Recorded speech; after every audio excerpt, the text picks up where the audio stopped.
بسم اللہ الرحمن الرحیم۔ حضرت ہود علیہ السلام اور قوم عاد کی عبرت ناک داستان، قرآن کریم کی سچی کہانی۔ کیا آپ نے کبھی سنا ہے ایک ایسی قوم کا انجام جو کہتی تھی ہم سے طاقتور کون ہے، ایک لمحے میں سب برباد ہو گئے؟ یہ کہانی ہے حضرت ہود علیہ السلام کی قوم عاد کی، جنہوں نے اللہ کی نافرمانی کی، غرور کیا اور انجام میں تباہی ملی۔ السلام علیکم دوستو، آج ہم آپ کو سنانے جا رہے ہیں حضرت ہود علیہ السلام اور قوم عاد کی وہ خوفناک کہانی جسے سن کر روح کانپ اٹھتی ہے۔ یہ صرف کہانی نہیں بلکہ عبرت کا وہ سبق ہے جو آج بھی ہر انسان کے لیے پیغام ہے۔ اللہ تعالیٰ نے ہر قوم کی طرف نبی بھیجے تاکہ انہیں حق کی راہ دکھائی جائے۔ حضرت ہود علیہ السلام کو اللہ نے قوم عاد کی طرف نبی بنا کر بھیجا۔ یہ قوم نہایت طاقتور، جسمانی اعتبار سے بلند قامت اور زمین پر بے مثال قوت کی مالک تھی۔ قوم عاد کا تعارف۔ قوم عاد حضرت نوح علیہ السلام کے بعد ایک بڑی اور طاقتور قوم تھی۔ ان کا علاقہ احقاف کہلاتا تھا، جو موجودہ یمن اور عمان کے درمیان واقع تھا۔ قرآن میں اس قوم کو ارم ذات العماد یعنی ستونوں والی قوم کہا گیا ہے۔ ان کے شہر مضبوط اور بلند عمارتوں سے مزین تھے۔ یہ قوم اللہ کی دی ہوئی نعمتوں پر نازع ہو کر شرک میں مبتلا ہو گئی تھی۔ بتوں کی پرستش کرتے، طاقت کے نشے میں مست تھے اور ظلم و زیادتی کرتے تھے۔ اپنے سے کمزوروں کو حقیر جانتے تھے اور کہتے تھے کون ہے ہم سے زیادہ طاقتور۔ اسی فخر و غرور نے ان کے دلوں کو سیاہ کر دیا۔ حضرت ہود علیہ السلام نے اپنی قوم کو بڑی محبت، حکمت اور نرمی سے سمجھایا۔ اے میری قوم، اللہ کی عبادت کرو، اس کے سوا تمہارا کوئی معبود نہیں، کیا تمہیں ڈر نہیں لگتا؟ مگر قوم نے ان کی باتوں کو سنجیدگی سے نہیں لیا۔ انہوں نے کہا، اے ہود، تم ہم پر فضیلت جتاتے ہو، تم پر کوئی واضح دلیل نہیں، ہم اپنے معبودوں کو چھوڑنے والے نہیں۔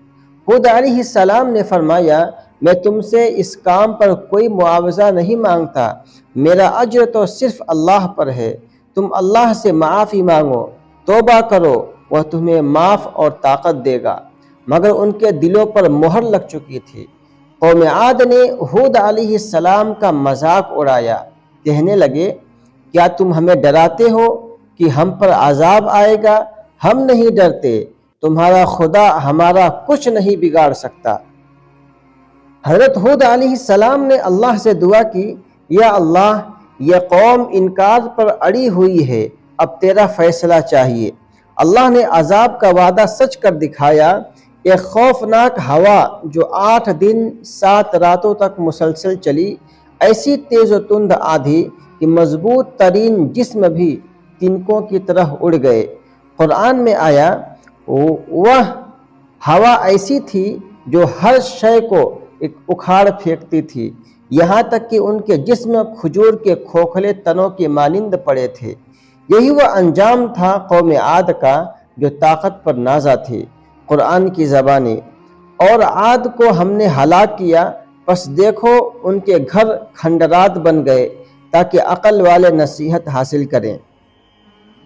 سبق۔ حضرت ہود علیہ السلام کی زندگی ہمیں یہ سکھاتی ہے کہ تکبر بربادی کی جڑ ہے۔ نمبر 2، اللہ کی نعمتوں پر شکر کرنا چاہیے۔ نمبر 3، شرک اور ظلم کا انجام ہمیشہ ہلاکت ہے۔ نمبر 4، نبیوں کی نصیحت کو سنجیدگی سے لینا چاہیے۔ حضرت ہود علیہ السلام کا انجام۔ جب عذاب آیا تو حضرت ہود علیہ السلام اور ان کے ایمان والے ساتھیوں کو اللہ نے بچا لیا۔ وہ اللہ کی رحمت کے ساتھ محفوظ رہے اور بعد میں یمن کے علاقے میں جا بسے۔ آج کا سبق۔ آج ہم بھی طاقت، دولت اور شہرت پر فخر کرتے ہیں، مگر بھول جاتے ہیں کہ سب کچھ اللہ کا دیا ہوا ہے۔ اگر اللہ ناراض ہو جائے تو سب کچھ پل بھر میں ختم ہو سکتا ہے۔ قوم عاد کی طرح ہمارا انجام بھی ہو سکتا ہے اگر ہم نے اللہ کی طرف رجوع نہ کیا۔ قرآن کا حکم: اے لوگو، زمین میں تکبر کے ساتھ نہ چلو، تم نہ زمین کو پھاڑ سکتے ہو نہ پہاڑوں کی بلندی کو پہنچ سکتے ہو۔ اختتامیہ پیغام: اگر آپ چاہتے ہیں کہ اللہ کا رحم شامل حال ہو تو تکبر چھوڑ دیں، توبہ کریں اور نبیوں کے راستے پر چلیں۔ حضرت ہود علیہ السلام کی داستان صرف کہانی نہیں، ایک زندہ حقیقت ہے جو ہمیں آج بھی جھنجھوڑتی ہے۔ حضرت ہود علیہ السلام کی قوم کے انجام سے یہ بھی سبق ملتا ہے کہ کوئی قوم کتنی ہی ترقی یافتہ ہو، طاقتور ہو، اگر وہ اللہ کی نافرمانی کرے، غرور کرے اور حق کو جھٹلائے تو اس کا انجام تباہی ہے۔ آج بھی دنیا میں اگر انسان نے اپنی اصلاح نہ کی، اللہ کے احکامات کی پابندی نہ کی تو وہی انجام ہو سکتا ہے۔ دوستو، اگر یہ کہانی آپ کو اچھا لگا ہو تو چینل کو سبسکرائب کریں، لائک، کمنٹ اور شیئر ضرور کریں۔ جزاکم اللہ خیرا و احسن الجزاء۔ السلام علیکم ورحمۃ اللہ وبرکاتہ۔